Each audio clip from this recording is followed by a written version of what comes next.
नमस्कार, भारत एक्सप्रेस देख रहे हैं आप। आपके साथ मैं हूं उज्जवल मिश्रा। बिहार में आज बीजेपी ने, या यूं कहिए कि एनडीए का शंखनाद हो गया है और बिहार में चूंकि विधानसभा चुनाव होने हैं और उसको लेकर के बीजेपी की अपनी तैयारियां तेज हैं और उधर पूरे एनडीए को एक साथ साध रही है बीजेपी। अब गृह मंत्री अमित शाह आज बिहार पहुंचे हुए थे। सहकारिता विभाग का एक कार्यक्रम था। उस कार्यक्रम के बाद उन्होंने एक रैली भी की और उस वहां पर मंच से कई सारी बातें कही। गृहमंत्री अमित शाह ने एक तो यह स्पष्ट कर दिया कि जो सीएम फेस होगा वो नीतीश कुमार ही होंगे, क्योंकि उन्होंने कहा कि बिहार का चुनाव नरेंद्र मोदी और नीतीश कुमार के नेतृत्व में लड़ा जाएगा। दूसरा, एक आज वीडियो और वायरल हुआ। उस वीडियो में जिसने भी देखा वो हैरान रह गया। दरअसल मंच पर अमित शाह मौजूद थे, नीतीश कुमार मौजूद थे और डिप्टी सीएम सम्राट चौधरी मौजूद थे और इन सब की मौजूदगी में सामने सैकड़ों लोग बैठे हुए थे, मीडिया के कैमरे थे।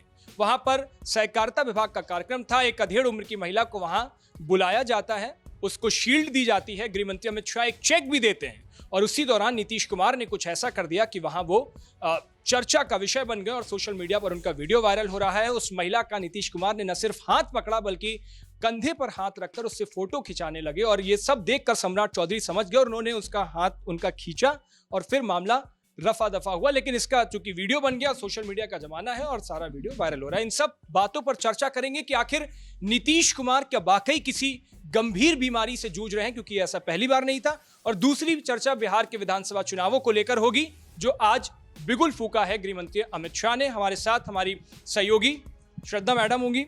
तो मैडम, एक तो बिहार का चुनाव की चर्चा और दूसरा नीतीश कुमार ने आज जो कर दिया उसकी चर्चा। पहले कर लेते हैं चर्चा नीतीश कुमार की ही, क्योंकि ऐसा पहली बार नहीं हुआ है जब नीतीश कुमार ने किया, चाहे वो राष्ट्रगान का मुद्दा हो, चाहे वो विधानसभा में जिस तरीके की उन्होंने शब्दों का इस्तेमाल किया था और चाहे वो पीएम मोदी के सामने एक वीडियो वायरल हुआ था जब उनके हाथ की उंगलियां देखने लगे थे। तो क्या लगता है आपको, ऐसा बहुत बार हो चुका है, एक दो बार नहीं हुआ और बहुत फ्रीक्वेंटली हो रहा है? एक दो बार नहीं, बहुत फ्रीक्वेंटली हो रहा है। मुझे लगता है कि इन 10, 15, 20 दिनों के भीतर ये तीसरी चौथी बार ऐसा कुछ हुआ होगा जिस पर सबकी नजर गई है। हर कोई हैरान है। विपक्ष के पास एक बड़ा मुद्दा, वो कहते हैं कि कुर्सी छोड़ दे अगर आपसे नहीं संभल रहा। तू तड़ाक की भाषा में विधानसभा में बात करते हुए नजर आते हैं नीतीश कुमार।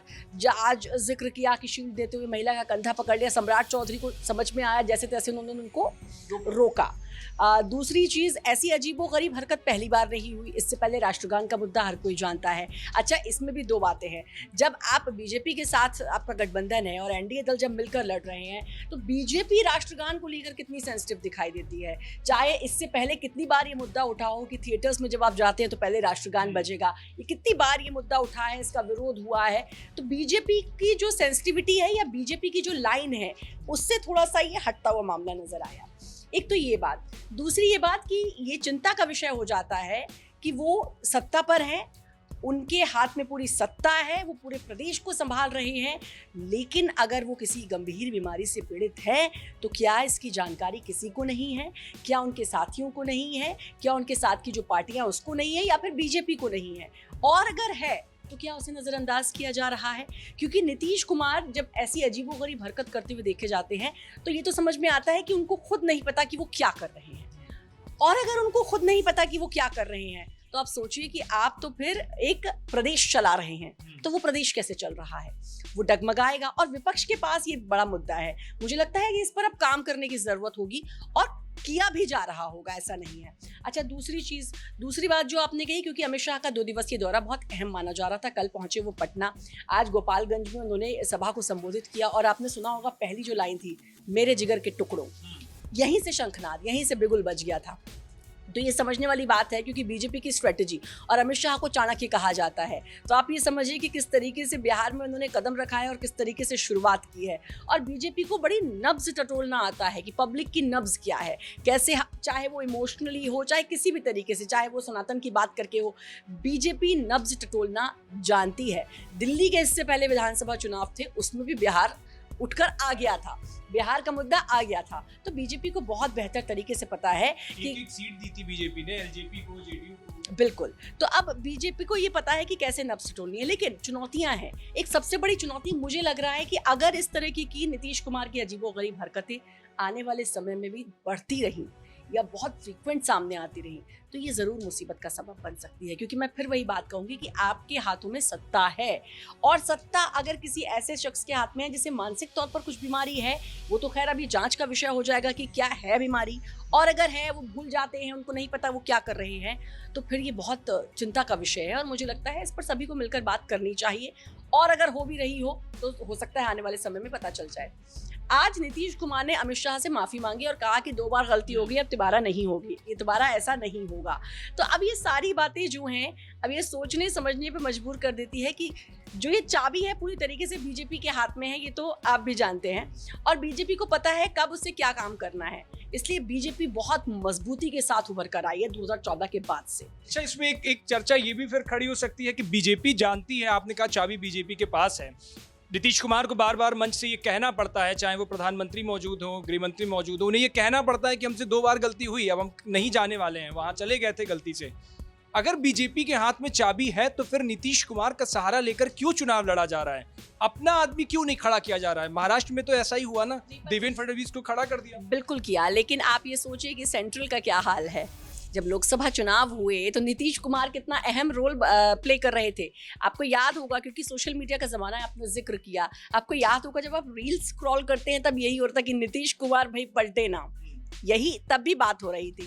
तो नीतीश कुमार का अपना कद है, और नीतीश कुमार बिहार की राजनीति में इतने लंबे समय से हैं, उनकी भूमिका को कोई नहीं नकार सकता, उनकी महत्व को कोई नहीं नकार सकता। हाँ, अभी जिस परेशानी से वो जूझ रहे हैं, अगर वाकई में वो परेशानी है तो वो एक चिंता का विषय और चर्चा का विषय हो सकता है, लेकिन नीतीश कुमार ना सिर्फ बिहार की बल्कि केंद्र की पॉलिटिक्स में भी कितनी अहम भूमिका निभाते हैं ये हर कोई जानता है, और बीजेपी बहुत बेहतर तरीके से जानती है।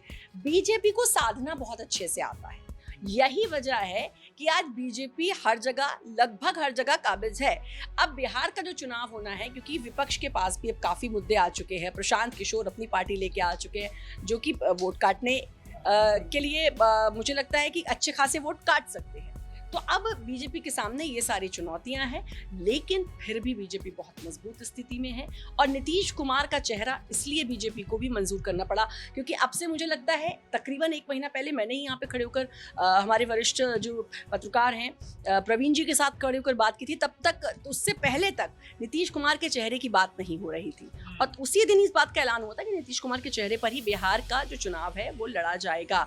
तो नीतीश कुमार को नकारा नहीं जा सकता। हाँ, जो परेशानी वो चल रही है, ज़रूर उस पर काम हो रहा होगा। अब ये देखना होगा कि ये जो अजीबोगरीब हरकतें हैं ये रुक जाएंगी या आगे भी दिखाई देंगी। अगर आगे भी दिखाई देती हैं तो ये मुसीबत बन सकती है, लेकिन ये बात तय है, शंखनाद बज चुका है, बिगुल बज चुका है, और अब शुरुआत हो चुकी है बिहार चुनाव की।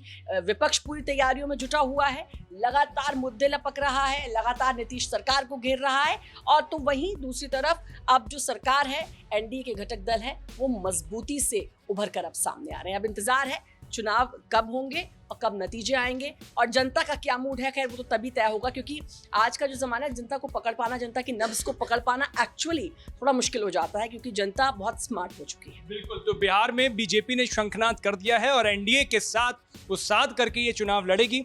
लेकिन सवाल बस यही कि अगर नीतीश कुमार की ऐसी हरकतें लगातार चुनाव तक सामने आती रहेंगी तो बीजेपी के साथ साथ पूरे एनडीए को कितना डेंट लगेगा और जनता के बीच परसेप्शन क्या क्रिएट होगा, ये देखने वाली बात होगी, क्योंकि चुनाव में भी वक्त है और जैसे जैसे चुनाव की बयार आगे बढ़ेगी वैसे वैसे तमाम मुद्दे, तमाम परसेप्शंस लोगों के बनेंगे और वो क्रिएट होंगे। हालांकि नीतीश कुमार की इस वीडियो पर और बिहार में आज जिस तरीके से चुनावी शंखनाद अमित शाह ने किया है, उस पर आपकी क्या राय है? अपनी राय हमें कमेंट बॉक्स में जरूर बताइएगा।